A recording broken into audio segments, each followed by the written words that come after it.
Hello hello hello hello. ठीक है सालू। अभिषेक, विशाल, तुम्हारा आवाज सब सुन लिया है, ठीक है। अब मत सुनो ध्यान से। यहाँ पर देखो बहुत सारा क्वेश्चन है, चैप्टर वाइज दिया गया है। मिला तुम लोगों को? कौन कितना इंपॉर्टेंट है ये तुम लोगों को टिक आउट करा दिया जाएगा। ये सीट हम, एक मिनट रुको, जिसको नहीं मिला वो लोग वेट करना, जाते समय उन लोगों को हम सीट दे देंगे, ठीक है। जो सीट सबको दिया गया है, देखो इतना क्वेश्चन इसलिए दिया गया है, देखो इतना सारा ना, अच्छा बहुत एनफ है, इससे ज्यादा आएगा नहीं एग्जाम में। इतना क्वेश्चन जितना दिया गया तुम लोगों को, ये 35 ईयर का क्वेश्चन है, 35 साल का। संजय मुद्रा का बुक में बाई चांस बता रहे हैं, कोई ऐसा क्वेश्चन नहीं मिला ना बाई चांस, तो हम तुम लोगों को लिखवा देंगे, या तो तुम लोगों को हम लिख कर दे देंगे, जो भी चीज हो। तो हम तुम लोगों को बताएंगे आज का क्लास कंप्लीट होने के बाद। हम तो तुम लोगों को बोले थे कि हम लोग जितना भी क्वेश्चन आंसर होगा उसके लिए हम लोग कम से कम 10 क्लास तक का वेट करना पड़ेगा, बोले थे ना। अभी तक भी जो क्लास हुआ है ना, आज का जो क्लास होने जा रहा है, ये कंप्लीट करने के बाद हम लोग का तब भी मैक्सिमम मान लो क्वेश्चन नंबर 11 तक सॉल्व हो जाएगा, ठीक है।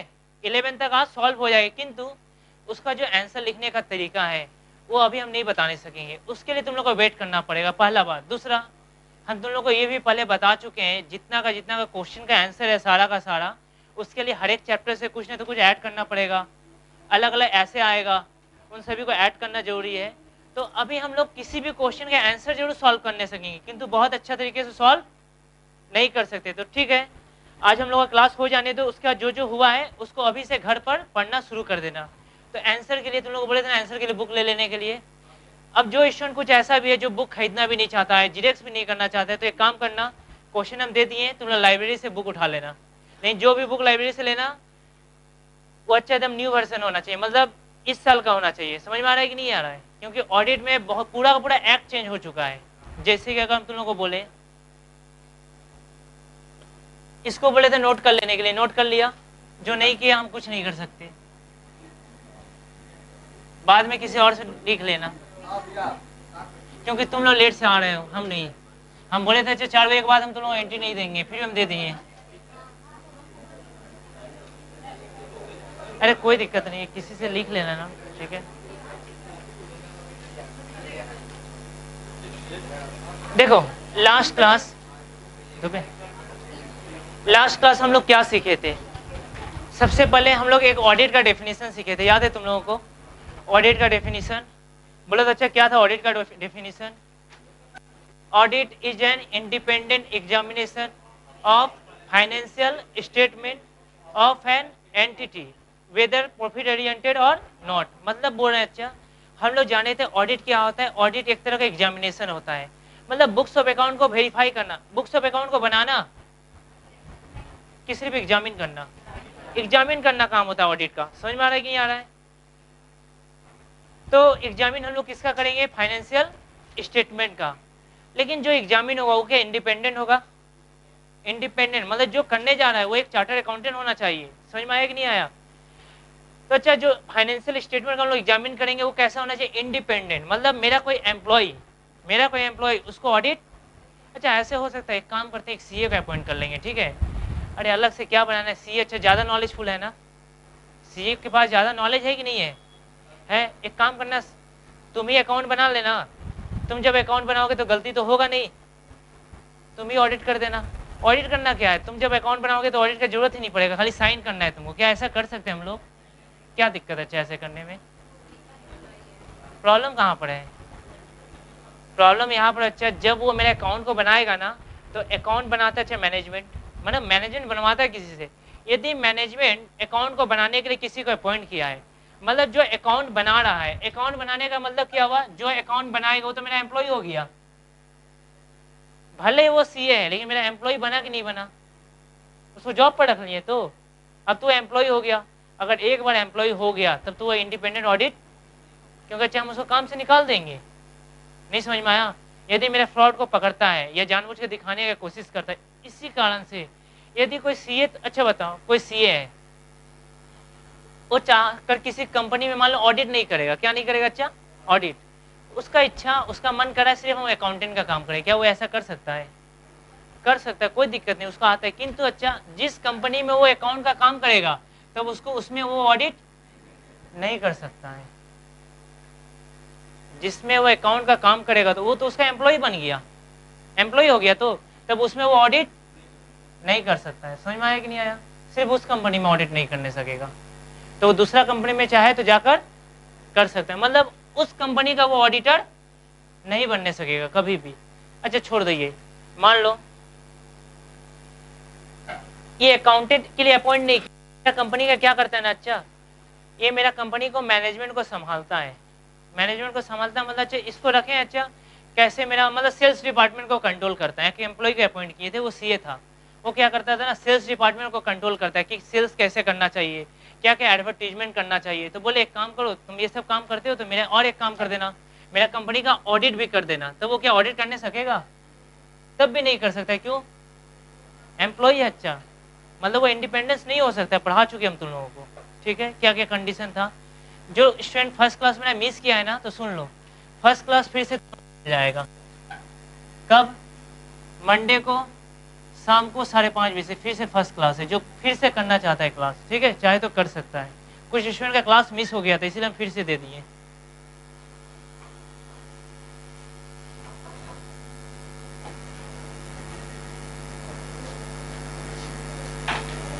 अच्छा इसके बाद देखो तो कुछ नहीं पढ़ा है अभी तक। इधर इधर आगे या पीछे शिफ्ट कर जाओ, ठीक है, बहुत अच्छा। देखो तो डेफिनेशन में और क्या लिखा हुआ था, लिखा हुआ था and irrespective of its size. मिला? इरेस्पेक्टिव ऑफ साइज का मतलब क्या हुआ? देखो जिसका ऑडिट करने जा रहे हैं ना, ये सोच कर नहीं करना चाहिए ये बड़ा कंपनी है तो इसको ये व्यू देंगे, ये छोटा कंपनी तो इसकी, मतलब मेरा काम है सिर्फ क्या, ओपिनियन देना। काम क्या है मेरा? मतलब ऐसा नहीं है कि बड़ा कंपनी होगा तभी ऑडिट करेंगे, छोटा कंपनी होगा तो ऑडिट, ऐसा नहीं है। हम अगर ऑडिट करने जाएंगे, अगर कोई मेरे को ऑडिट पे बुलाया तो हम जैसे ऑडिट करना चाहिए वैसे ही करेंगे, ठीक है। इसके बाद क्या लिखा है? And legal form. Legal form का मतलब अपना मनमानी तरीके से ऑडिट को नहीं कर सकते। ऑडिट करने का कुछ तरीका होता है, जैसे कि लीगल फॉर्म का मतलब एक सीए को ऐसे फॉलो करना पड़ेगा। क्या फॉलो करना पड़ेगा? कोई नाम बताए? अच्छा full form standard of auditing. क्योंकि अच्छा बोला गया है एक ऑडिटर, अच्छा एक बात बताओ, बहुत सारा ऑडिटर है कि नहीं है? अब इतना सारा ऑडिटर है, ठीक है, तो अब वो लोग अच्छा अगर ऑडिटिंग सब करेगा तो हम लोग ऐसा होता है कि एक ही सीएससी का जिंदगी पे ऑडिट कराते रहेंगे। वो बोलेगा तुम ये रूल फॉलो नहीं किया, वो बोलेगा वो रूल फॉलो नहीं किया, ऐसे करना चाहिए, ऐसे करना चाहिए। तो सबको एक गाइडलाइन दिया गया है, सब ऑडिटर को, कि तुम लोग को ऑडिट कैसे करना है। कौन बताता है? ऐसे सबके लिए गाइडलाइन दी गई है। क्यों? जिससे ताकि दूसरा ऑडिटर कंफ्यूज ना हो जाए। अगर नेक्स्ट टाइम कोई अपना ऑडिटर चेंज भी कर लेता है ना तो वो कंफ्यूज, क्योंकि हम लोगों के लिए ये अप्लाई हो जाता है ऐसे स्टैंडर्ड ऑफ ऑडिटिंग। ये अच्छा ऐसे जो होता है ना, अच्छा आगे खास तौर पर ये अनाउंसमेंट करता था आईसीआई। कौन अनाउंसमेंट करता था? क्या नाम है अच्छे से full form? Industrial charters accountants of India. किंतु अभी क्या है ना, अच्छा जितना अनाउंसमेंट इसको करना था वो कर लिया। अब जब से तुम लोग को पता है ना, ये बताओ तो अच्छा ऑडिट में अमेंडमेंट आया कि पूरा का पूरा एक्ट चेंज हो गया?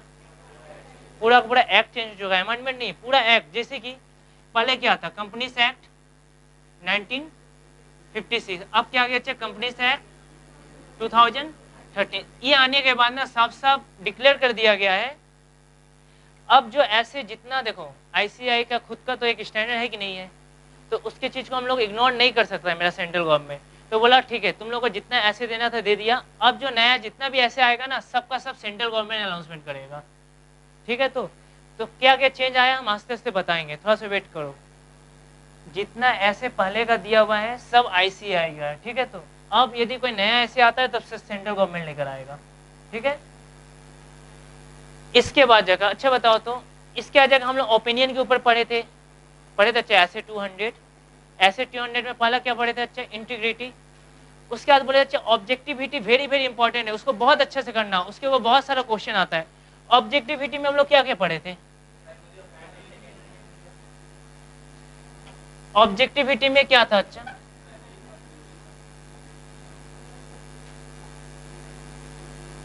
दो ऑब्जेक्टिव था। पहला ऑब्जेक्टिव प्राइमरी प्राइमरी ऑब्जेक्टिव हम लोग को क्या बोलता था? फ्रॉड एंड एरर्स को डिटेक्ट करना? नहीं, अच्छा ये तो नहीं बोला था। ओपिनियन देना ना, express an opinion on the financial statement.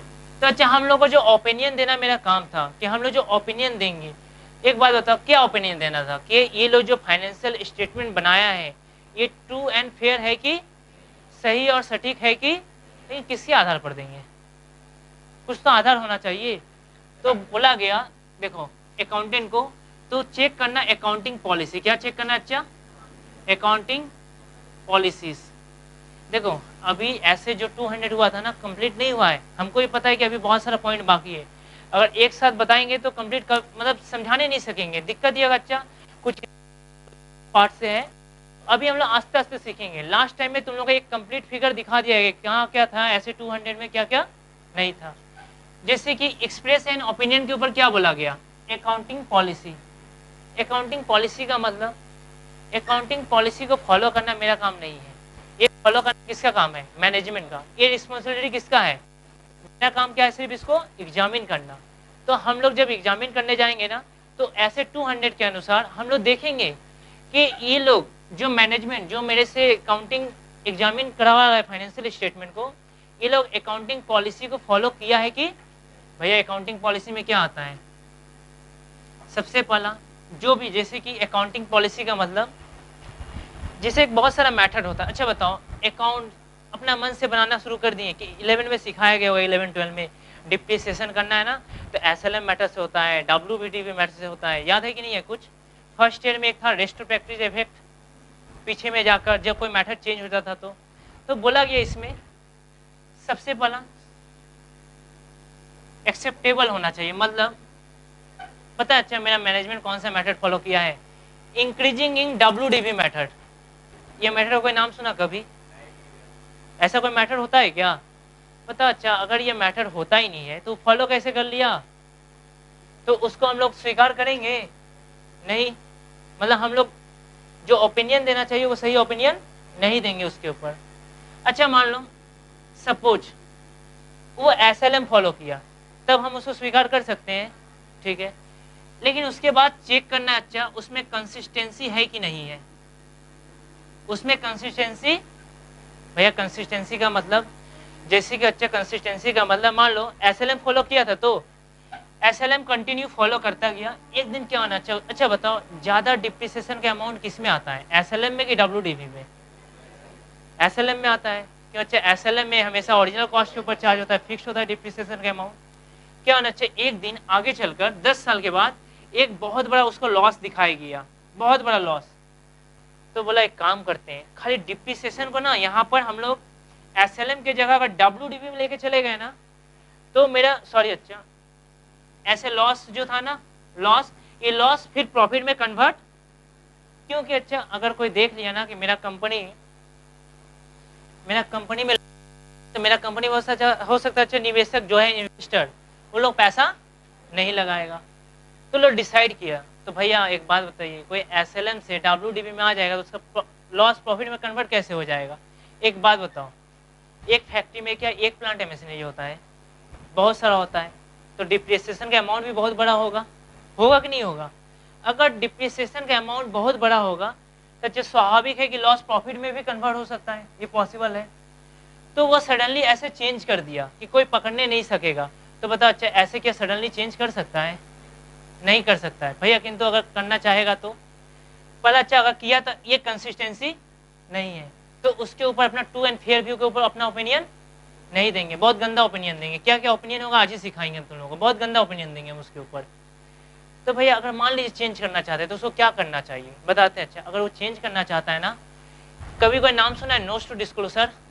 उसमें डिस्क्लोज करना चाहिए। क्या डिस्क्लोज करना चाहिए? याद करो रेट्रोस्पेक्टिव इफेक्ट जब हम लोग चेंज करते थे फिर 10 साल पीछे जाते थे, चेक करके आते थे कि अगर ऐसा करते तो मेरा प्रॉफिट बढ़ता कि घटता, और वो जो घटेगा ये बढ़ेगा उसको नोट्स टू डिस्क्लोजर में बैलेंस शीट के नीचे लिखना पड़ेगा कि इसका ये इफेक्ट आया है। नहीं तो अच्छा आम पब्लिक तो समझ नहीं सकेगा। तुम बताओ हम मान लो फाइनेंशियल स्टेटमेंट चेक करेंगे, जरूरी है बैठ कर कंपनी का 10 साल का चेक करेंगे? कब क्या फॉलो किया, नहीं फॉलो किया। तो हम लोग को क्या करना चाहिए, हम लोग तो नॉर्मली ऐसा लगाना होता है 1 साल का, नॉर्मली बताते हैं, अगर ज्यादा देखोगे तो अच्छा बात है। 1 साल का देखना था, अब कंपनी डिस्क्लोज नहीं किया कि हम अपना मैथड चेंज कर चुके हैं, तो हमको कैसे पता चलेगा? नहीं समझ में आ रहा है? अगर कंपनी डिस्क्लोज करे तो पता चला इस रीजन से उसको चेंज किया था। समझ में आ रहा है कि नहीं आ रहा है? तो रीजन अगर सही है तो डिसाइड करेंगे कि पैसा लगाना है कि नहीं लगाना है, या तो ऑडिटर परमिशन दे रहा है कि नहीं दे रहा है। समझ में आया? मतलब लगातार कंसिस्टेंसी को फॉलो करना कंपलसरी है। तुम पहले क्लोजिंग स्टॉक का 4 मेथड होता है, पता है कि नहीं है? 4 मेथड होता है क्लोजिंग स्टॉक निकालने का, फीफो, लिफो, वेटेड, सिंपल।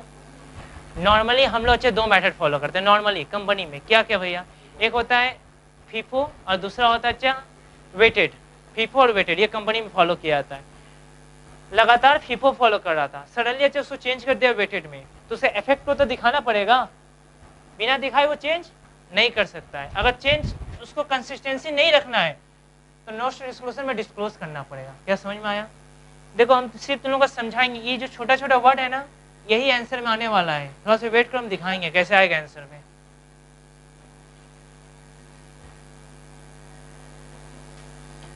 ये था अकाउंटिंग पॉलिसी। दूसरा है स्टैट्यूटरी रिक्वायरमेंट। भैया स्टैट्यूटरी रिक्वायरमेंट देखो, कभी कभी क्या होता है ना, 5 मार्क्स में दे देगा प्राइमरी ऑब्जेक्टिव के ऊपर लिखना है, तो बताओ कितना लिख पाएंगे? ये सारा का सारा पॉइंट रहेगा, हेल्प करेगा, तभी तो आगे लिखने सकेंगे। तो देखो स्टैट्यूटरी रिक्वायरमेंट क्या होता है, मतलब बोला गया, देखो जब भी कोई ऑडिट किया जाएगा, ठीक है, तो ऑडिटर तुम देखना अच्छा से फॉलो करना कि ये लोग स्टैट्यूटरी माने लॉ को फॉलो किया है कि। भैया लॉ का मतलब क्या बोलना चाहते हैं? लॉ का मतलब एक होता है इंटरनल, क्या होता है इंटरनल, दूसरा होता है एक्सटर्नल। इंटरनल का मतलब कंपनी के अंदर का लॉ। बताओ तो कंपनी के अंदर क्या क्या लॉ बनता है, कुछ तो नाम बताओ हमको। याद है? मोआ, ओआ, याद आया? अरे memorandum of association, articles of association पढ़ाएंगे थोड़ा बहुत, क्योंकि लॉ में बहुत बड़ा सिलेबस में था हम लोगों का। एक टॉपिक आएगा उसमें हमको थोड़ा बहुत बताना पड़ेगा कि मोआ के अंदर क्या आता है, ओआ के अंदर क्या आता है। फिलहाल सुनो, ये सब कंपनी क्या होता है, जिससे कि अच्छा छोड़ो, ये सब भी नहीं समझ में आ रहा है ना। अच्छा बताओ, मान लो पार्टनरशिप फर्म है, तो वो लोग एक पार्टनरशिप डीड बनाता है, याद है कि नहीं है? पार्टनरशिप डीड मान लो पहले से डिसाइड करके रखा है कि इंटरेस्ट ऑन कैपिटल इतना लेना है। नहीं समझ में आया? हम लोग प्रॉफिट ऐसे बांटेंगे। पार्टनरशिप फर्म के लिए पार्टनरशिप डीड, ये सारा नाम भी लिखना पड़ेगा। तो अगर है तो उसको क्या बोलेंगे? इंटरनल। जैसे कि डिसाइड करके रखा पहले से, कंपनी डिसाइड करे, मीटिंग में कम से कम 8 लोग आएगा तभी मीटिंग स्टार्ट होगा, नहीं तो मीटिंग स्टार्ट नहीं होगा, जिसको बोलते हैं क्यूरम। अगर मान लो ये लोग पहले से सब कुछ नहीं बनाया, कुछ भी नहीं बनाया, तब क्या होगा? कोई रूल अप्लाई नहीं होगा? अप्लाई होगा। एक्सटर्नल जैसे पार्टनरशिप फर्म है तो पार्टनरशिप एक्ट अप्लाई हो जाएगा 1932। जैसे कि भैया बताइए तो, अच्छा मान लो इंटरेस्ट ऑन ड्रॉइंग, उन लोगों ने पहले से कोई पार्टनरशिप डीड नहीं बनाया फर्म, कोई भी डीड इंटरेस्ट ऑन ड्रॉइंग के परसेंटेज नहीं दिया हुआ है, तो कितना परसेंट मानेंगे? कौन पढ़ाया अच्छा ये सब? कोई चार्ज नहीं होगा। इंटरेस्ट ऑन लोन का था 6%, याद करो, इंटरेस्ट ऑन लोन का था 6%। समझ में आ रहा है कि नहीं आ रहा है? तो हम लोग को ये सब चीज ध्यान रखना पड़ेगा।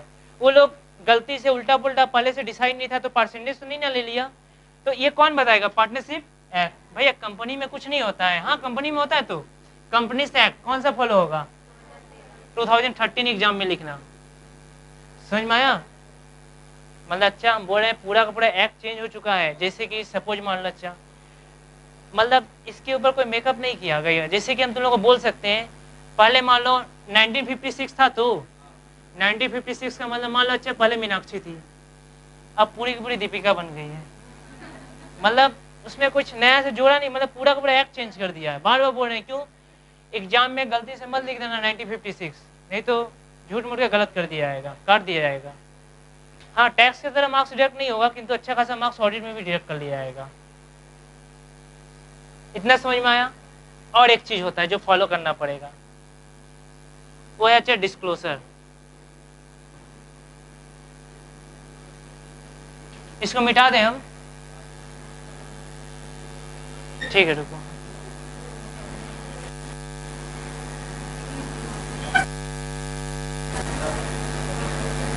देखो एक तीसरा पॉइंट है डिस्क्लोजर। डिस्क्लोजर में बताया गया हम लोग को अच्छा कंपनी का ना एक एक चीज को डिस्क्लोज करना पड़ेगा, ठीक है। तो डिस्क्लोज का मतलब कोई भी अगर ट्रांजेक्शन होता है, अगर मान लो वो बैलेंस शीट में नहीं लिखा गया, जैसे कि कंटीजेंट लायबिलिटी, ठीक है, तो उसको नोट्स टू डिस्क्लोजर में डिस्क्लोज करो। या तो मान लो कोई ऐसा जनरल एंट्री पास हुआ है, जनरल एंट्री पास हुआ तो उसको हम लोग पूरा तरह से पास किए कि नहीं किए। अगर पास किए हैं तो उसका लेजर पोस्टिंग हुआ है कि नहीं हुआ है, ये हम लोग को करना काम वो लोग चेक करेगा कि ये लोग अगर मान लो गुड्स परचेज किया था तो ये इसका जनरल एंट्री पास किया है कि नहीं किया है। देखो अच्छा, दो तरह का डिस्क्लोजर होता है। ये डिस्क्लोजर मतलब रिकॉर्ड करना, एक डिस्क्लोजर का मतलब होता है नोट्स टू डिस्क्लोजर, जो बैलेंस शीट में सिर्फ कंटीजेंट लायबिलिटी को लिखा जाता है, ठीक है।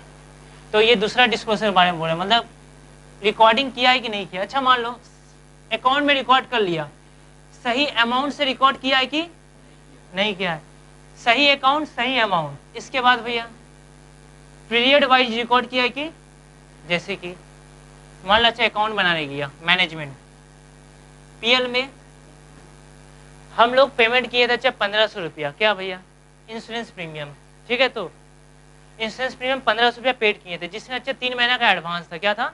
एडवांस। तो एडवांस को क्या उचित था, क्या करना, यहाँ से लेस करना और इसको बैलेंस शीट में एसेट्स में दिखाना। तो ये लोग लेस किया है कि नहीं किया है, मतलब पीरियड वाइज। मतलब देखो अकाउंट यदि 12 महीना का बनाएगा तो 12 महीना के यहाँ पर ट्रांजेक्शन को दिखाएगा। समझ में आया भैया? अकाउंट कितना महीना का बनता है? देखो अच्छा अकाउंट नॉर्मली 12 महीना का बनता है, लेकिन इसका मतलब ये नहीं हो गया ना कि कंपनी सिर्फ अकाउंट्स को या कोई भी 12 महीना का ही बनाएगा। पता है अकाउंट्स 15 महीना का भी बन सकता है, 18 महीना का भी बन सकता है। हाँ 18 महीना से ज़्यादा नहीं बनेगा, ठीक है। नॉर्मली 12 महीना का बनता है, थर्ड ईयर में दिखाएंगे 15 महीना का भी अकाउंट मिलेगा, ठीक है। नॉर्मली बनाते 12 महीना। तो बोला गया जितना महीना का अकाउंट बनेगा, जितना भी महीना का हम लोग बनाते हैं, ठीक है, नॉर्मली 1 साल का बनता है, तो उतना महीना का यहाँ पर ट्रांजेक्शन रिकॉर्ड होगा। क्यों? क्योंकि पीएल तो एक्रूवल बेसिस फॉलो करता है, एक्रूवल बेसिस। अगर कोई एक्सेस है तो उसको लेस करो, आउटस्टैंडिंग है तो उसको, तो ये किया है कि नहीं किया, इतना जल्दी से नोट करो। तो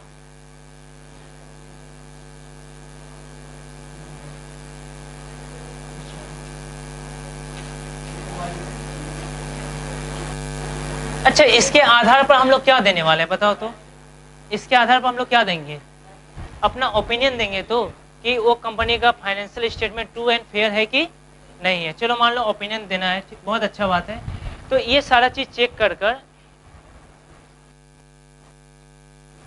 एक ऑडिटर ओपिनियन देगा। ओपिनियन कितना तरह का देगा? अच्छा 4 तरह का। कितना तरह का?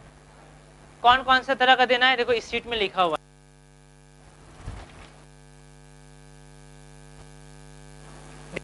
पॉइंट 8 लिख लो तो अच्छा। Point very very important. Point 8 को लिखो, वेरी वेरी इंपॉर्टेंट। बता रहे हैं वो क्या क्या ओपिनियन था, वेट करो अभी।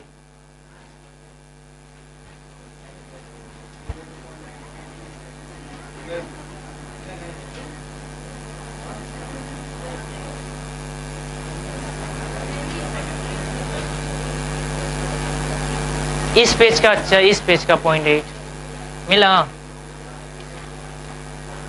ऐसा है कोई पॉइंट 8? वो 4 तरफ बताएंगे। उसके लिए अच्छा हमको थोड़ा सा जानना पड़ेगा सेकेंडरी ऑब्जेक्टिव के बारे में। सेकेंडरी ऑब्जेक्टिव कोई हमको बताया? अच्छा ऑडिटर का सेकेंडरी ऑब्जेक्टिव क्या होता है? फ्रॉड एंड एरर्स को ढूंढना। समझ में आ रहा है कि नहीं आ रहा? ये जो सेकेंडरी ऑब्जेक्टिव है हम लोगों का कि फ्रॉड एरर्स को डिटेक्ट करना। अच्छा सिर्फ डिटेक्ट करना होता है कि प्रिवेंट करना भी होता है? तो सुनो ध्यान से वर्ड को। कभी यदि एग्जाम में क्वेश्चन दे दिया ना कि ऑडिटर का secondary objective detection and prevention of fraud and errors होता है, तो ध्यान से आंसर लिखना। क्या? सुनो, डिटेक्शन में फ्रॉड एरर को तो लिख दोगे, कैसे डिटेक्ट करेगा नहीं करेगा। प्रिवेंशन में सिर्फ लिखना अगर कोई एरर वो डिटेक्ट कर लेता है या तो ऑडिटर को मिलता है, सिर्फ मैनेजमेंट को वो इसके बारे में अवेयर करेगा, सिर्फ मैनेजमेंट को बताएगा। समझ में आ रहा है कि नहीं आ रहा है? सिर्फ मैनेजमेंट को बताना मेरा काम है, ना कि मेरा काम एफआईआर करना है। एफआईआर करना मेरा काम नहीं। तो प्रिवेंशन में सिर्फ मेरा काम कितना है? मैनेजमेंट को अवेयर करना। इस इसके बाद मैनेजमेंट के ऊपर डिपेंड करता है, क्योंकि देखो मेरे को तो अपना ओपिनियन देना है जो हम दे देंगे। मैनेजमेंट का काम है कि मैनेजमेंट उस गलती को रेक्टिफाई कर रहा है कि नहीं कर रहा है, उसके खिलाफ एक्शन ले रहा है कि नहीं ले रहा है। क्योंकि अगर मान लो मैनेजमेंट गलती को रेक्टिफाई नहीं किया, कोई बात नहीं करेगा ना, हम उसको फोर्स नहीं करेंगे कि तुम इसको रेक्टिफाई ही करो, बस ओपिनियन देना हमारा काम होता, लिख देंगे कि मैनेजमेंट को हम इस गलती को इन्फॉर्म कर दिए थे, मैनेजमेंट अभी तक इस गलती को रेक्टिफाई नहीं किया, इसका बहुत खराब है, एडवर्स रिपोर्ट दे देंगे, बताएंगे अच्छा एडवर्स रिपोर्ट क्या होता है। लेकिन अगर मैनेजमेंट उसको मतलब बहुत अच्छा से रेक्टिफाई कर लिया तो हम उसको एक ट्रांसपेरेंसी रिपोर्ट देंगे। वो रिपोर्ट क्या है हम तुम लोगों को बताएंगे अभी, ठीक है। अच्छा प्रिवेंशन में, तो प्रिवेंशन में ऑडिटर का सिर्फ काम कितना दूर तक है,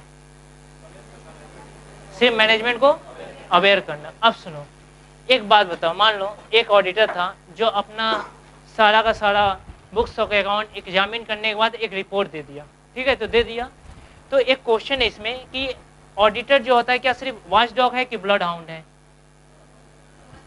मतलब बोल रहे अच्छा कि मान लो ऑडिटर जो रिपोर्ट देता है हम लोगों को, ठीक है, उस रिपोर्ट को देखने के बाद कोई लगा दिया, उसमें इन्वेस्टमेंट कर दिया, मान लो जिस कंपनी का ऑडिट किया सीएस लिमिटेड का, मान लो कोई सीएस लिमिटेड का ऑडिट किया ऑडिटर, रिपोर्ट में क्लियर दे दिया, क्लियर रिपोर्ट दिया है, ठीक है, तो कंपनी बहुत अच्छा है, इसमें इन्वेस्टर लोग पैसा लगाया, नेक्स्ट ईयर देखा गया इसमें बहुत बड़ा घोटाला निकला, ठीक है, तो क्या इसके लिए ऑडिटर रिस्पॉन्सिबल है कि नहीं है?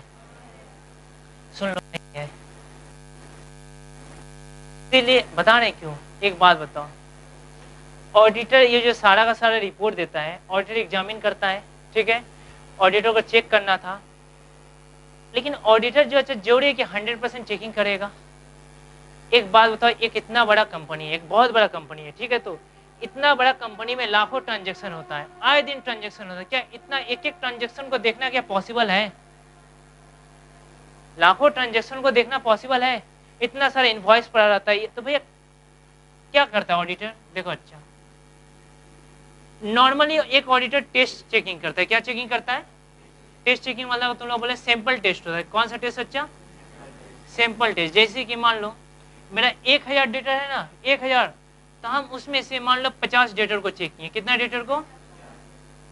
इसके आधार पर हम अपना ओपिनियन दे दिए, तो 50 डेटर में कोई मिस्टेक नहीं था, तो हमको लगा कंपनी में कोई मिस्टेक नहीं होगा, तो हम बाकी चेक नहीं किए, क्योंकि इतना सारा डेटर को, क्योंकि डेटर नहीं है, क्रेडिटर है, प्लांट मशीन है, स्टॉक है, एक्सपेंसेस है, इतना सारा चेक करना पॉसिबल, तो चेकिंग के आधार पर दिया गया है एक सिंपल टेस्ट। एक बात बता अच्छा, कंपनी में बहुत सारा ऑडिट होता है, एक कॉस्ट ऑडिट होता है, मैनेजमेंट ऑडिट, भाई ये सब क्या क्या है? जैसे कि कोई सामान खर्चा के ऊपर कितना कॉस्ट बनाते हैं ना, कॉस्ट का भी ऑडिट, टैक्स का भी ऑडिट होता है, मैनेजमेंट का भी ऑडिट होता है, सोशल ऑडिट भी होता है, इतना सारा ऑडिट। अब एक बात बताओ, वो ऑडिटर अकेले कैसे करेगा? वो भी कंपनी में तो आए दिन ट्रांजैक्शन होते रहता है, इतना ट्रांजैक्शन इतना जल्दी चेक कर लेना कैसे पॉसिबल है? और जरूरी है, देखो ऑडिट के ऊपर डिपेंड करता है कि हो सकता है ऑडिटर को बुक्स ऑफ अकाउंट बनाएंगे तभी तो ऑडिट करने देंगे। अरे बुक्स ऑफ अकाउंट कब बनेगा बताओ? End of year. तो ऑडिटर पास टाइम कितना है? 1 महीना, 2 महीना, 2 महीना में पूरा का साल भर का ट्रांजेक्शन चेक हो जाएगा 100%? भैया बहुत मुश्किल है, कैसे हो जाएगा? अच्छा कितना जाने कितना वाउचर रहता है कंपनी में, समझ में आ रहा है कि नहीं? कंपनी का कितना ब्रांच रहता है, तो वहां पर क्या होता है? अच्छा सैंपल टेस्ट होता है, क्या होता है? अब सैंपल टेस्ट में अच्छा उस समय कोई फ्रॉड नहीं निकला तो ऑडिटर उसी के ऊपर अपना रिस्पॉन्स दे दिया, जैसे कि टेस्ट निकला था। जैसे कि सिंपल बात बताना, सपोज मान लो पवन मेरे पास पढ़ता है, ठीक है, तो एक जगह से मेरे पास आया, अच्छा एक आंटी जी आई, बोली कि चंदन जी आप एक बात बताइए तो पवन कैसा लड़का है, हमको अपना लड़की से शादी करना है। तो हम बोले हाँ मेरे पास आता है, बहुत अच्छा पढ़ने में है, ठीक है, तो एकदम इलेक्ट्रिक वगैरह सब काम इसको आता है, कोई नशा वशा करता है कि नहीं बताइए? तो मेरे सामने करेगा अच्छा कभी भी? तो हम भी बोल दिए कि कुछ करता नहीं है। लेकिन मान लो अच्छा शादी के बाद उसको पता चला कि आप तो चंदन जी बोले थे सिगरेट नहीं पीता, ये तो सिर्फ शराब पीते रहता है दिन भर। मान लो अच्छा ऐसे पता चला, दिन को ठीक है मानते हैं आपके पास रहता था, रात को खोजे कभी उसको? रात को सिर्फ में मिलता है, मान लो। तो अच्छा अच्छा इसके लिए क्या हम जिम्मेदार हो जाएंगे? हम क्या दिए थे उसको? अपना ओपिनियन दिए थे। ओपिनियन देने के बाद उसमें बिलीव करे या ना करे उसके ऊपर डिपेंड करता है। वो उसके बाद जाकर एनालिसिस करता है कि उसके ऊपर अच्छा सर्च करता है, क्या ओपिनियन के ऊपर विश्वास करता है, ये क्या मेरा जिम्मेदारी है? तो एक उसी तरह से एक ऑडिटर इतना ट्रांजेक्शन को चेक नहीं कर सकता। वो सैंपल टेस्ट के आधार पर, ऑडिटर थोड़ी ना कोई भगवान है। जैसे कि मान लो अच्छा अगर तुम लोग को बोले 3 तरह का फ्रॉड हो रहा है। पहला एम्प्लॉय लोग, यदि मान लो एम्प्लॉय लोग कोई फ्रॉड करता है ना, यदि एम्प्लॉय तो आसानी से हम लोग पकड़ सकते हैं। क्यों? यदि एम्प्लॉय लोग मिला जुला रहा ना तो मैनेजमेंट से हमको इन्फॉर्मेशन मिल जाएगा। लेकिन अगर मान लो मैनेजमेंट भी मिला हुआ है, मैनेजमेंट के द्वारा ही कराया हुआ फ्रॉड है। मैनेजमेंट के द्वारा मतलब मैनेजमेंट को पता था कि ऑडिटर आएगा, हम लोग को एग्जामिन कर, एक एक एम्प्लॉय को समझा दिया, देखो मैनेजमेंट जब आएगा ना ऑडिटर तुमसे ये सब पूछेगा, तुम लोग ऐसे ऐसे बताना, ऐसे काम करना, ऐसे नहीं करना, ये लोग काम किया था, ऐसे किया था। अब बताओ एम्प्लॉय लोग मैनेजमेंट को हेल्प करेगा कि नहीं करेगा? अरे अपना नौकरी से किसको प्यार नहीं है? एम्प्लॉय झूठ बोलेगा कि नहीं बोलेगा ऑडिटर से? मतलब सब प्री प्लान था, आगे से सारा का सारा तैयारी कर चुका था कि ऑडिटर आएगा, जहां जहाँ एग्जामिन करेगा ऐसे ऐसे तुम लोग को बताना है, ये बुक्स ऑफ अकाउंट है, मतलब ये इनहेरिटेंट है, मतलब पहले से अच्छा प्री प्लान है कि नहीं है? अब बताओ अच्छा ये इतना ज्यादा प्री प्लान को ऑडिटर कैसे पकड़ सकता था? इम्पॉसिबल था। तो ऑडिटर पकड़ने नहीं सका, तो अच्छा इसके लिए ऑडिटर जिम्मेदार नहीं होगा। समझ में आया कि नहीं आया? मतलब अच्छा ऑडिटर सिर्फ अपना ओपिनियन देता है, मतलब ये एक रिएसनेबल एश्योरेंस है, रिएसनेबल, किंतु इसको तुम गारंटी नहीं बोल सकते हो कभी भी। समझ में आया कि नहीं आया? लेकिन भैया मान लीजिए ऑडिटर भी उसमें मिला रहा, तब ऑडिटर को पता था कि ये कंपनी धोखा करने वाला है, फिर भी जानते हैं ऑडिटर को इतना पैसा खिला दिया गया ना कि ऑडिटर जानबूझ के क्लियर रिपोर्ट दे दिया। तो उसके लिए हम लोग बोले ठीक है, ऐसा कभी कोई केस हुआ ना, इसमें 4 चीज चेक करेंगे सेकेंडरी ऑब्जेक्टिव में। क्या क्या चेक करेंगे बता देते हैं। आईसीआई तब एग्जामिन करेगा। आईसीआई जो ऑडिटर जिस कंपनी में फ्रॉड निकला है उसका जो ऑडिटर उसको ऑडिट करने गया था, क्या उसमें वो सब पॉइंट लिखो, अच्छा भी नोट करना पॉइंट को। रिएसनेबल केयर के साथ चेक किया कि नहीं किया, मतलब जो सैंपल टेस्ट लिया नॉर्मली सब जगह से लिया है कि नहीं लिया है? सब जगह से, मतलब अच्छा ऐसा तो नहीं था किसी छोटा छोटा डेटर को ही चेक कर दिया, जो जो 10-10 हजार वाला डेटर था, जहाँ करोड़ों का डेटर था, करोड़ों का, जहां पर घोटाला अगर होता है तो करोड़ों में होता है, उसको करोड़ों वाला जो चेक करोड़ों का डेटर है, जिसे करोड़ों रुपया पाते हैं, उसको एग्जामिन करना चाहिए था। नहीं तो सबको करता, सिर्फ वो क्या क्या 10-10 हजार वाला डेटर को 50 से उठा लिया, तो छोटा मोटा थोड़ी ना कोई फ्रॉड करेगा। तो वो एग्जामिन किया कि नहीं किया? अगर ऑडिटर एग्जामिन किया था सभी डेटर को, सब जगह को, तब तो कोई दिक्कत नहीं है। दूसरा special effort required. Special effort required का जरूरत कहां पड़ता है? कैश में। कहां जरूरत पड़ेगा? अच्छा ज्यादातर घपला कैश में होता है, तो ऑडिटर कैश को अच्छा से वेरीफाई किया कि नहीं किया, वहां एफर्ट का जरूरत है, क्योंकि वहां फ्रॉड का चांसेस है, वहां अपना ये स्पेशल एफर्ट दिया कि नहीं दिया? अगर वो दिया है तब तो ठीक है, कोई गलती नहीं है। तीसरा सस्पिशियस। ऑडिटर को जहां संदेह लगा, जैसे कि जब कैशियर कैश बॉक्स नहीं दिखाने मांग रहा था, बोला जाके बता दो, तो वहां पर अच्छा उससे इंक्वायरी करना चाहिए था। वो इंक्वायरी किया कि ऐसे छोड़ दिया, ठीक है हम 10,000 मिल गया ना, झमेला खत्म, मैनेजमेंट को इन्फॉर्म कर देंगे। समझ में आ रहा है तुमको? चौथा पॉइंट डिप्लेट। अगर जिस कंपनी में घोटाला हुआ है वो कंपनी का मैनेजमेंट पहले से प्री प्लान करके रखा था, जिसको पकड़ना इम्पॉसिबल है, जिसको आसानी से पकड़ा, तब ऑडिटर उससे जिम्मेदार नहीं है। देखो इसमें इसका आंसर थोड़ा सा दिया हुआ है, एक पॉइंट है, अच्छा पॉइंट बता देते तुम लोगों को।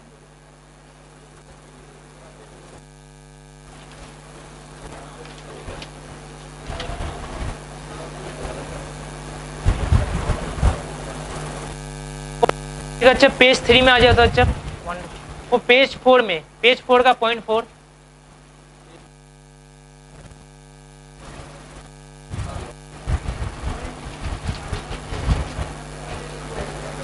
दिखाई दिया। अच्छा देखो, अच्छा इसका आंसर लिखा है, सिर्फ एक बार इसके आंसर को पढ़ो, मन में पढ़ो, मन में पढ़ो।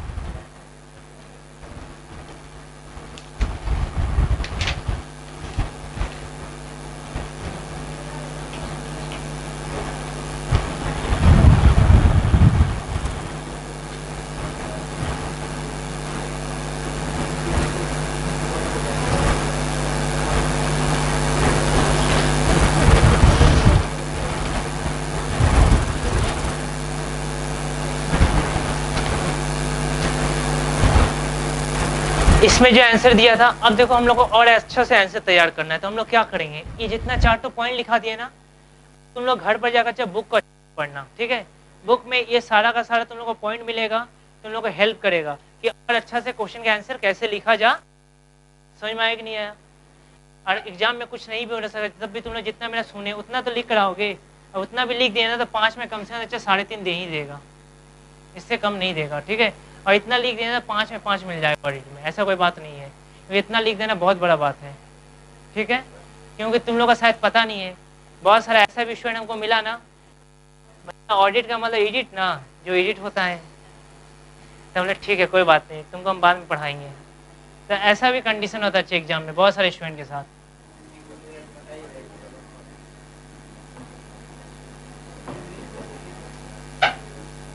अरे एडिट अलग होता है।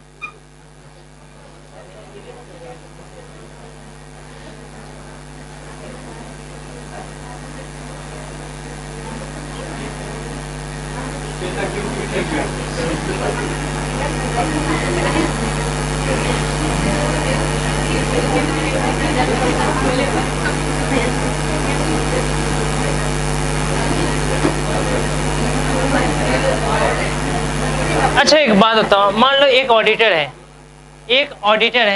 यदि एक ऑडिटर ऑडिट करने के लिए जाता है कहीं पर, तो उसको किस किस चीज के बारे में नॉलेज होना जरूरी है बताओ तो। एक ऑडिटर अगर ऑडिट करने गया तो उसको अकाउंट्स का नॉलेज होना चाहिए कि नहीं होना चाहिए? अकाउंट्स से रिलेटेड नॉलेज चाहिए, मानते हैं। अच्छा क्या ऐसे का कोई एएस का कोई जरूरत है ऑडिटर को? एएस का जरूरत मैनेजमेंट को होता है, किंतु अगर एएस अगर ऑडिटर नहीं जानेगा, हमको एएस अप्लाई करना ही नहीं है, हमको तो सिर्फ एएस को एग्जामिन करना है। तो एग्जामिन करने के लिए कम से एएस का नॉलेज चाहिए अकाउंटिंग का। अगर ऑडिटर को अकाउंट ही नहीं पता है, अकाउंटिंग स्टैंडर्ड क्या होता है, तो क्या ऑडिट करने सकेगा कभी?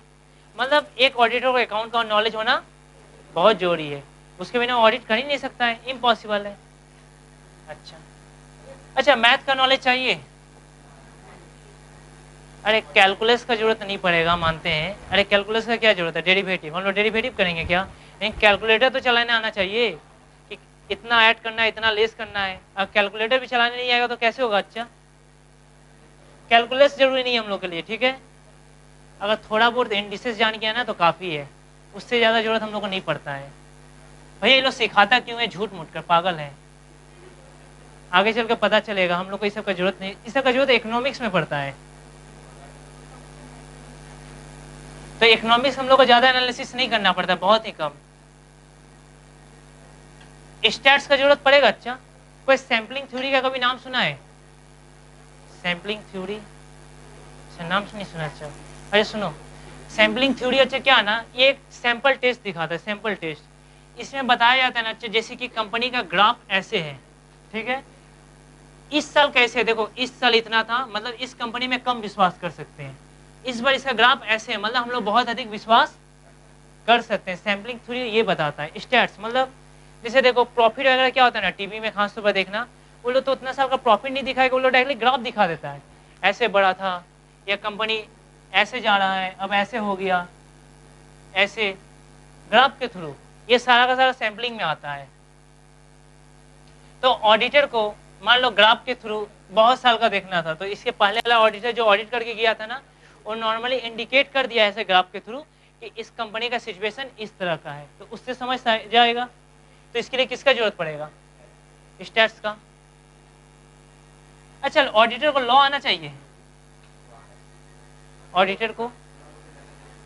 अरे लॉ नहीं आएगा तो इंटरनल काम कैसे करना है? इंटरनल मतलब मेमोरेंडम ऑफ एसोसिएशन चेक कैसे करना, पार्टनरशिप डीड, मतलब वो गया ऑडिट करने के लिए, उसको कंपनी एक्ट 2013 नहीं पता है, क्या है भैया 2013? अब सुनो ध्यान से, अगर पहले कोई फ्रॉड होता था ना, नॉर्मली हम लोग मैनेजमेंट को इन्फॉर्म करते थे, तो अब यदि कोई फ्रॉड ऐसा होता है, मान लो वो टर्नओवर का 2% से ज्यादा है, या तो नेट प्रॉफिट का 5% से एक्सेस है, तो सिर्फ मैनेजमेंट को ही नहीं, अब हम लोग को सेंट्रल गवर्नमेंट को भी इन्फॉर्म करना,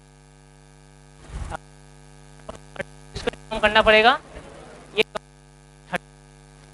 दिखाई देखो तो इस पेज को, इसको थोड़ा अंडरलाइन कर लेना। बोलो, एक मिनट सुन रहे हैं? ओ अच्छा सॉरी।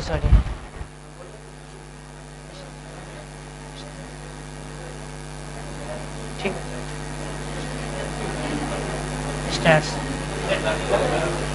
हाँ बोलो। नहीं नहीं स्टैट्स कहाँ लिख दिए? अच्छा कहाँ पर ये था? अच्छा ठीक है कोई बात नहीं, ठीक है। अरे रुको रुको, एस, ओ सॉरी गलत हो गया। अच्छा सॉरी, अच्छे गलती हो गया। अच्छा लॉ का लेकर कंपनीज एक्ट 2013 देखो तो इस पेज में क्या बोला है? एक पेज है, पेज 1,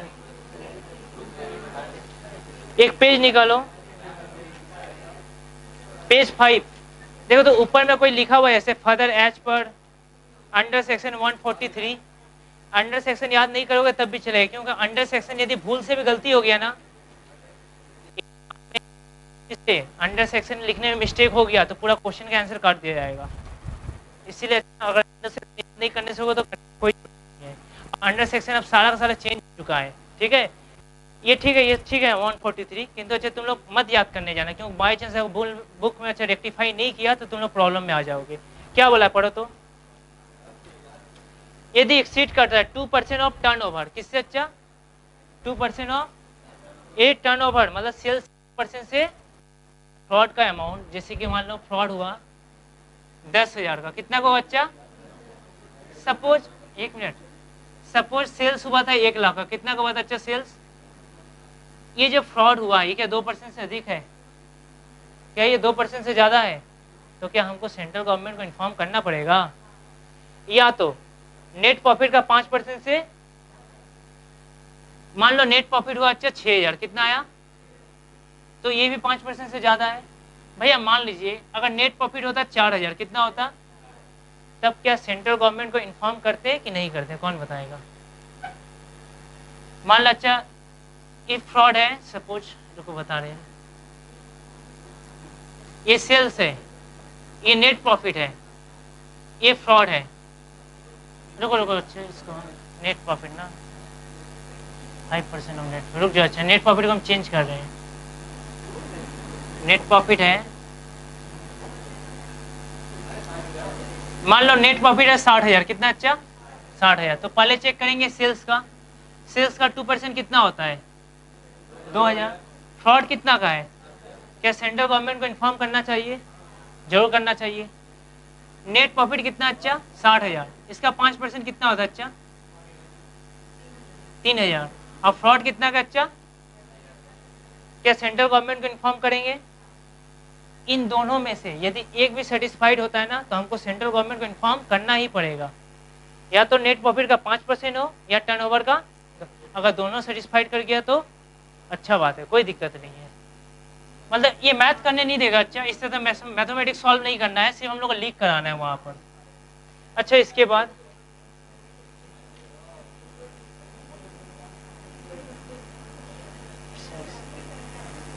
इकोनॉमिक्स। अच्छा बताओ एक ऑडिटर को इकोनॉमिक्स का नॉलेज होना चाहिए कि नहीं होना चाहिए? एक ऑडिटर को इकोनॉमिक्स का नॉलेज होना चाहिए। एक बात बताओ, मार्केट में अभी मंदी है तो पीवी कम होगा कि ज्यादा होगा?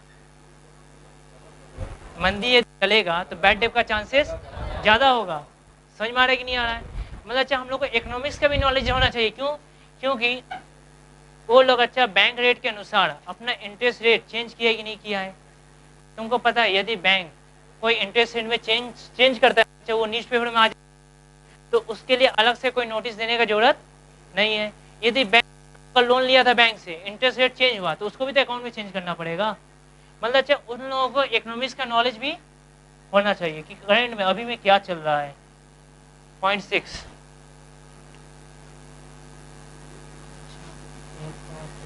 कम्युनिकेशन।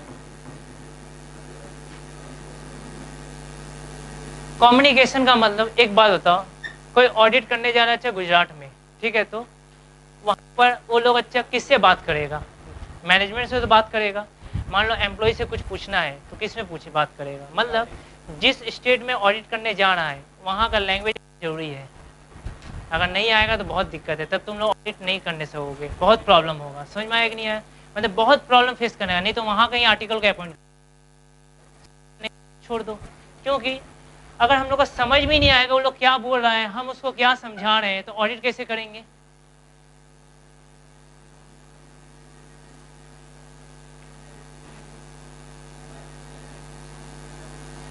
मतलब कोई अगर बंगाल में ऑडिट करने आएगा बाहर से, तो उसको बंगाली आना ही पड़ेगा, नहीं जाने बिना अच्छा ऑडिट नहीं करने सकेगा वो, ठीक है? क्योंकि जब इंक्वायरी कैसे करना पड़ेगा, बहुत सारा जांच चलेगा उसमें। अच्छा इसके बाद, अच्छा 0.7, अच्छा पूरा नाम लिख देते हैं, फाइनेंशियल मैनेजमेंट। अच्छा बताओ, उसको फाइनेंशियल मैनेजमेंट आना चाहिए कि नहीं आना चाहिए? ऑडिटर को आना चाहिए। अच्छा क्यों?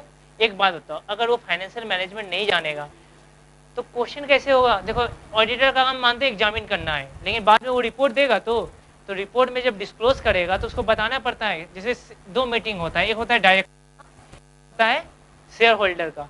अगर मान लो डायरेक्टर को देना था, कम से कम शेयर होल्डर को बताएंगे तो सही कि देखो क्या क्या बताना चाहते हैं, बता रहे हैं। जैसे कि मान लो कहीं पर हमको कम रेट में, कम इंटरेस्ट रेट पर हमको लोन मिल रहा था, हम जानबूझकर ज्यादा रेट ऑफ इंटरेस्ट में लोन लिए, तो कुछ नहीं करना, हमको बस शेयर होल्डर को बता देना है। अब शेयर होल्डर समझे और डायरेक्टर समझे, तो ये काम करना पड़ेगा। तो ये कब समझ में आएगा? जब हम लोग फाइनेंशियल मैनेजमेंट का नॉलेज होगा तब समझ में आएगा। भैया ये क्या होता है, समझाते हैं, थर्ड ईयर में पढ़ाएंगे। इससे एक एग्जाम्पल सुन लो। जैसे कि सपोज मान लो दो आदमी है, एक है ए, दूसरा अच्छा ये बी। ये मान लो शहर का है, ये अच्छा गांव में है, गांव की स्थिति। हमको दोनों जगह से कितना का लोन मिल रहा था, जिससे पूछेंगे वही आंसर देगा, 1000 का। अच्छा रेट ऑफ इंटरेस्ट 10%। ये बोला ना 1 साल के बाद हमको तुम 1100 देना, कितना देना? अच्छा ये बोला एक काम करो, हम अभी 100 रुपया काट लेते हैं इंटरेस्ट का। कितना होगा? 100 रुपया। तो इंटरेस्ट का अमाउंट काट ले रहे हैं। 1 साल के बाद अगर ना तुम सिर्फ हमको 900 देकर चल जाना। कितना देकर चल जाना? मतलब अच्छा सॉरी 1 साल के बाद आकर ना तुम सिर्फ हमको 1000 देकर चल जाना। कितना देकर चल जाना? 1000 देकर चल जाना। बताओ दीपक कौन सा मेरे लिए ज्यादा अच्छा है? बोलो। तब क्वेश्चन है क्या? अच्छा नहीं समझ में आया। हम बोले ये जब लोन दिया ना, ये कितना का लोन दिया? 1000 रुपया का। ये बोला 1 साल के बाद आकर तुम हमको अभी 1100 रुपया देगा। कितना देगा? With interest. बी बोला देखो 100 रुपया होता है ना इंटरेस्ट, हम अभी काट ले रहे हैं 100 रुपया, ठीक है? काट लिया तो 1000 रुपया नहीं दिया हमको, कितना दिया? 900 दिया। नहीं समझ में आया? बी बोला 1000 रुपया लोन दे रहे हैं तो इंटरेस्ट होता है 100 रुपया, वो हम अभी काट ले रहे हैं, तुम टेंशन फ्री हो जाओगे। इंटरेस्ट काट लिए, 1 साल के बाद अगर ना तुम सिर्फ हमको कितना दे देना? 1000 रुपया। समझ में आया? अब बताओ मेरे लिए कौन ज्यादा फायदा में है? बताओ।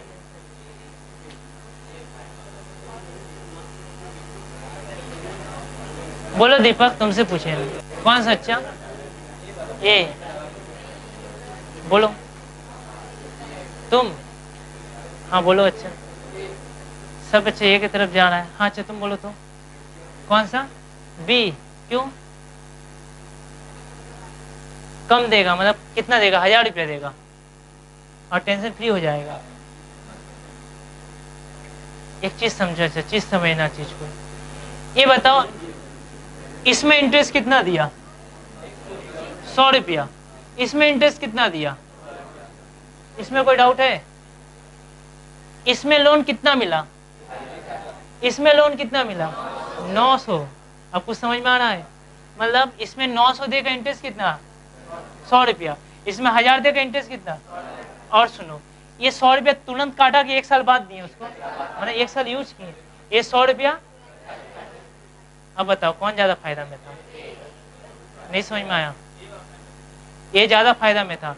इसमें जो इंटरेस्ट कैलकुलेट होगा ये 10% से ज्यादा है। तो अच्छा ये ऑडिटर को पता करना पड़ेगा कौन मेरे ज्यादा फायदा का काम है, ठीक है? तो मैनेजमेंट कहाँ पर मिस्टेक कर रहा है ये जानना पड़ेगा। अगर ये सब नहीं जानोगे तो ऑडिट नहीं करने सकोगे।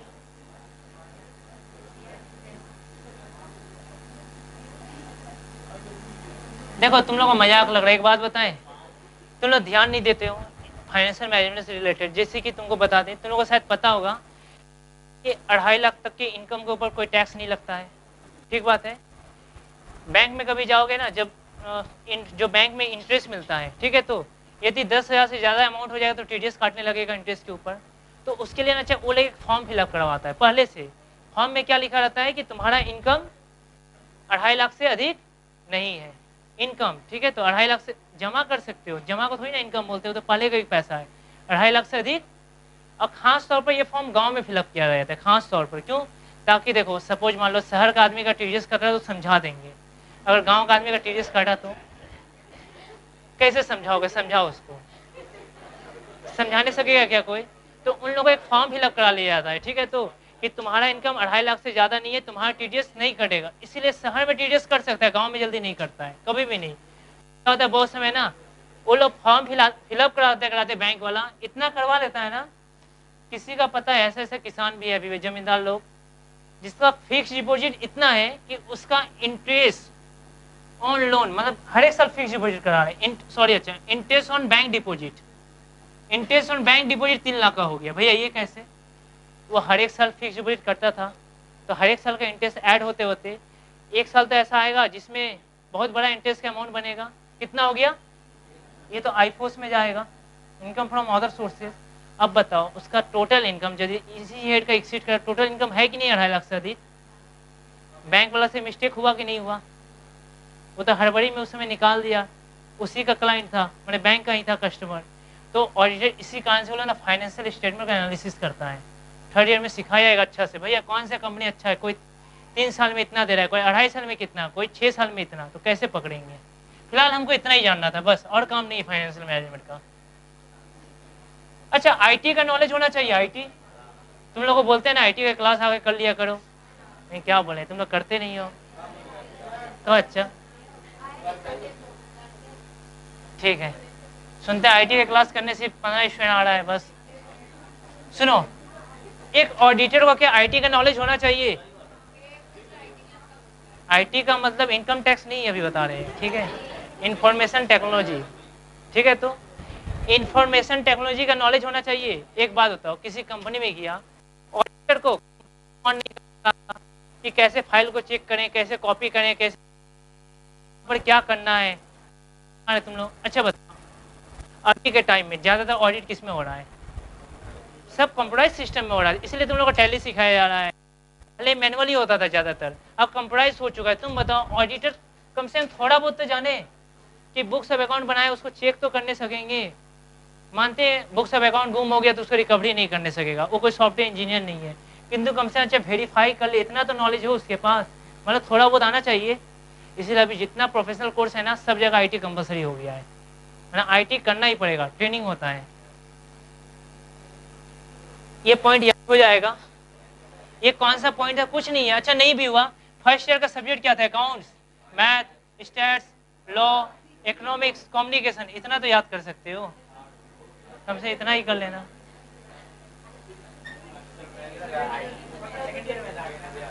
अच्छा कॉपी करना है, कर भी लिया आपका।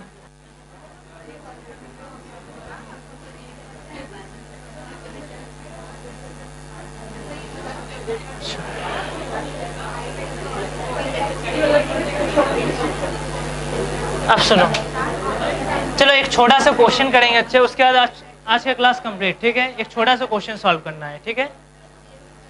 कभी कभी एग्जाम में ना चाहिए, एक इंपॉर्टेंट क्वेश्चन है, पूछता है what are the differences between audit and accounting, ठीक है, ऑडिट और अकाउंटिंग में क्या डिफरेंस है।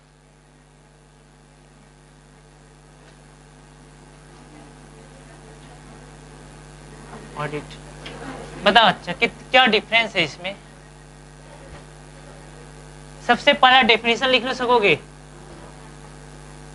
डेफिनेशन, अरे दोनों का डेफिनेशन एक है कि अलग अलग है, एक तो लिख दोगे।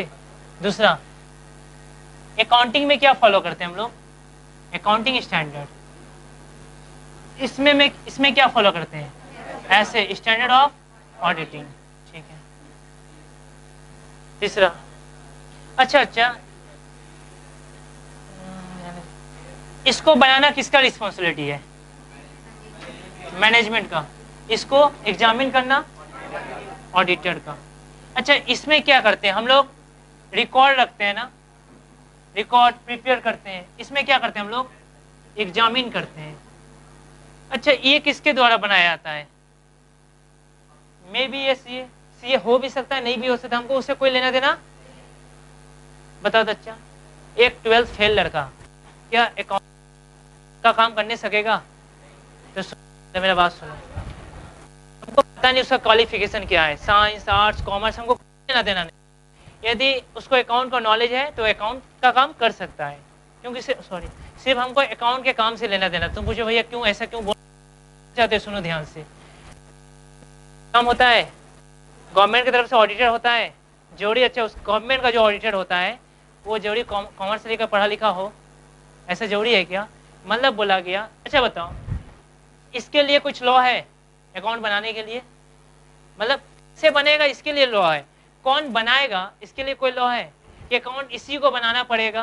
मतलब अकाउंट कोई भी बना सकता है, कोई भी चलेगा, समझ में आया? अच्छा, मान लो कोई सीए नहीं है तब भी वो अकाउंट को बना लेगा? अरे क्यों नहीं? अच्छा, कॉस्ट अकाउंटेंट है तब भी चलेगा, बीकॉम पास है तब भी चलेगा, फेल है तब भी चलेगा, अरे कोई भी आगे बना दो। हाँ, गलत होगा तो झाड़ सुनेगा, ठीक है? मतलब अच्छा, ये कोई भी कर सकता है, लेकिन अच्छा इसके लिए क्या चाहिए हमको? एक क्वालिफाइड सीए चाहिए, ये एक क्वालिफाइड सीए ही कर सकता है। अच्छा, मान लेते हैं, अच्छा क्या इसमें ये काम कौन करता है? एम्प्लॉय जो करता है, एम्प्लॉय। इसमें जो काम करेगा वो क्या होगा? एम्प्लॉय होगा? वो एम्प्लॉय नहीं होगा, वो होगा इंडिपेंडेंट ऑडिटर। ये ऐसा लिख लेना एग्जाम में, अगर नहीं लिखने का मन हुआ इंडिपेंडेंट ऑडिटर तो लिख देना, अच्छा ही इज नॉट एम्प्लॉय, ठीक है? अच्छा, मतलब एम्प्लॉय इसको नहीं करेगा कभी भी। अगर वो सीए है किंतु अच्छा एम्प्लॉय है तो क्या ऑडिट करने सकेगा? तब नहीं सकेगा। अब एक काम करते हैं, देखते हैं कौन कौन सा क्वेश्चन आज सॉल्व होने सका।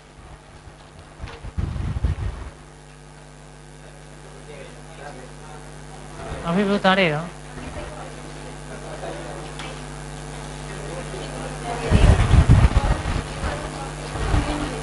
मिल गया? वाह, अच्छा। किसको नहीं मिला है सीट? सीट तुमको मिला?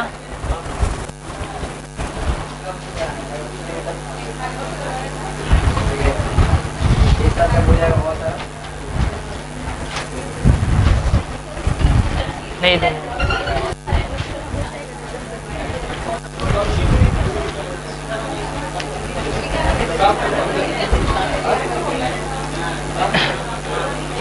पहला क्वेश्चन नंबर 1 में आ जाओ। क्या लिखा हुआ है? डिफाइन ऑडिटिंग मिला? अच्छा, डिफाइन ऑडिटिंग ये घर पर कर लोगे, ठीक है? ऑब्जेक्टिव ऑफ ऑडिटिंग इतना पढ़ा है, अच्छा थोड़ा बहुत तो लिख सकते हो। स्कोप ऑफ एन ऑडिट हम पढ़ाएंगे, थोड़ा वेट करना नेक्स्ट क्लास का, ठीक है? तो हम पढ़ाएंगे तब जाकर तुम लोग कुछ करना। अच्छा, ये इनहेरिटेंस लिमिटेशन ना, इसको हम नेक्स्ट क्लास पढ़ाएंगे। बेसिक प्रिंसिपल भी नेक्स्ट क्लास होगा। अच्छा, जो जो हो गया 1 2 को टिक आउट कर लो। अच्छा, पॉइंट 6 पढ़ो तो, सिर्फ पढ़ने बोले। पहले ये बताओ, ऑडिट करना किसके लिए कंपलसरी? बोलो तो सुनो, ऑडिट करना किसके लिए? अच्छा, कंपनी के लिए। अच्छा, मान लो कोई अगर सोल प्रोप्राइटरशिप फर्म है, क्या कंपलसरी है? लेकिन यदि उसका टर्नओवर 100 लाख से ज्यादा रहा, और यदि प्रोफेशनल पर्सन है, प्रोफेशनल हम लोग कहते हैं, तब कितना से ज्यादा रहा? 25 लाख से, तब उसके लिए कंपलसरी है। नहीं तो कंपलसरी, मेरा अच्छा इनकम साल का 25 लाख से कम है, हम अपना ऑडिट कराना चाहते हैं, क्या करा सकते हैं? कोई रोकेगा हमको? तो मेरे लिए क्या हो जाएगा? कंपलसरी था कि ऑप्शनल? फिर भी करवाएं कि ताकि अच्छा लगे, लोगों को पता चले कि मेरा ऑडिट होता है, मतलब मेरे लिए क्या होगा? लक्सरी। नहीं समझ में आया? पढ़ो। मेरे लिए कंपलसरी नहीं था, ऑप्शनल था, फिर भी कराएं, इसलिए तो लक्सरी बन गया। अच्छा, पॉइंट 7 में आ जाओ। 7। अच्छा, एक बात बताओ, कोई बुक कीपिंग का, कभी कोई बुक कीपिंग का नाम सुना कि हमको पढ़ाना पड़ेगा? इवेंट, ट्रांजैक्शन पढ़ाना है? अच्छा, अरे अच्छा तुम लोग घर पर, अच्छा ठीक है बता देते हैं, सुनो, मिटा दे इसको।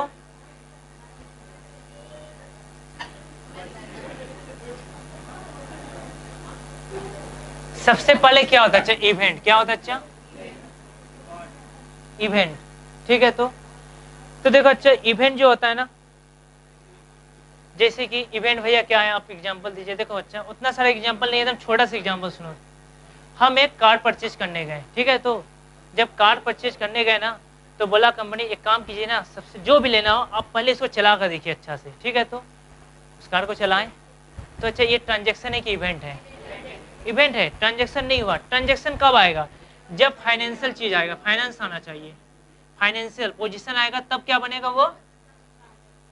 उसके बाद हमको पसंद आ गया, क्या ये इवेंट है? जब उसको परचेज किए, अब क्या बना? क्यों? अब उसको पैसा देंगे और कार लेंगे, मतलब जब कुछ जाएगा तब क्या होगा? अब इस ट्रांजेक्शन को क्या करेगा? बुक्स ऑफ अकाउंट्स में हम लोग रिकॉर्ड करेंगे। तो रिकॉर्डिंग तक जो भी जनरल पास हो, जो भी चीज है वहां तक क्या है अच्छा, बुक कीपिंग। क्या होता है अच्छा, बुक। या ऐसा बोल सकते हो, इसको जिस बुक में लिखा जा रहा है, बुक कीपिंग मतलब क्या हुआ? बुक्स ऑफ अकाउंट को मेंटेन करना, रिकॉर्ड करना, बुक्स ऑफ अकाउंट को रखना। बुक कीपिंग मैंने कीप मैंने रखना है। अच्छा, बहुत सारा बुक होता है, बुक कीपिंग का काम खत्म। अब क्या है, सिर्फ बुक बनाने से हो जाएगा कि उसमें अच्छा डेली का ट्रांजेक्शन रिकॉर्ड करना पड़ेगा, डेली का ट्रांजेक्शन रिकॉर्ड करना पड़ेगा हमको। तो अच्छा, जो डेली का ट्रांजेक्शन रिकॉर्ड हो रहा है पर डे, वो क्या है अच्छा, accounting, general ledger, trial balance, final account, सब क्या है? देखो बुक है, ट्रेडिंग पीएल ये बुक है, लेकिन उसके अंदर जो चीज हो रहा है वो क्या है? अकाउंटिंग। मतलब बुक कीपिंग के बाद क्या स्टार्ट हो गया? अकाउंटिंग। अकाउंटिंग जब कंप्लीट होगा तब क्या स्टार्ट होगा? और मतलब बोल सकते हैं अच्छा, बुक कीपिंग जहाँ एंड होता है वहां पर अकाउंटिंग स्टार्ट होता है, अकाउंटिंग जहाँ एंड होता है वहां पर ऑडिटिंग स्टार्ट होता है। लिख दोगे एग्जाम में? अच्छा चलो बताओ, तो तुम बोलना अच्छा, बताओ तो अच्छा हमको, क्लोजिंग स्टॉक क्या है? इवेंट की ट्रांजेक्शन। हाँ तुमको, very good, closing stock event है। किसी को कोई डाउट? Very good. देखो तो इस क्वेश्चन को याद कर लेना, पॉइंट 6 को, सॉरी 6 नहीं 7, 8 भी एक बार कोशिश करना। 8 में कुछ नहीं है, अकाउंटिंग और ऑडिटिंग का डेफिनेशन है, एक बार अच्छा से पढ़ना, समझ में आएगा। ठीक है, 8 भी हो जाएगा। 9 हो जाएगा क्या? पढ़ो तो 9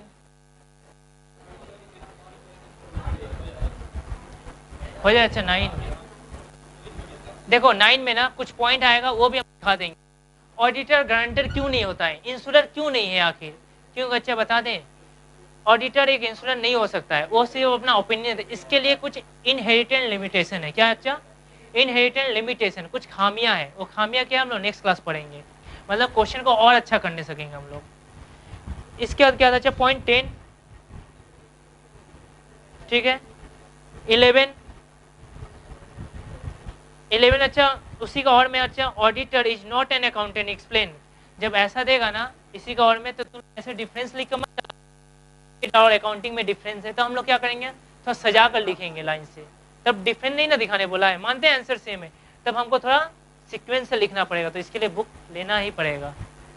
ठीक है, ठीक है, अच्छा इतना कर कर आना नेक्स्ट क्लास और इसके आगे का नेक्स्ट और भी क्वेश्चन हम लोग सॉल्व करेंगे। आज इतना ही रहने दो, नेक्स्ट क्लास मतलब तुम लोग को ट्यूसडे को आना है। क्या? अच्छा एक कल, ओ अच्छा, अब नेक्स्ट क्लास ट्यूसडे को आना, ऑडिट का क्लास करने, नहीं ऑडिट का क्लास ट्यूसडे को होगा।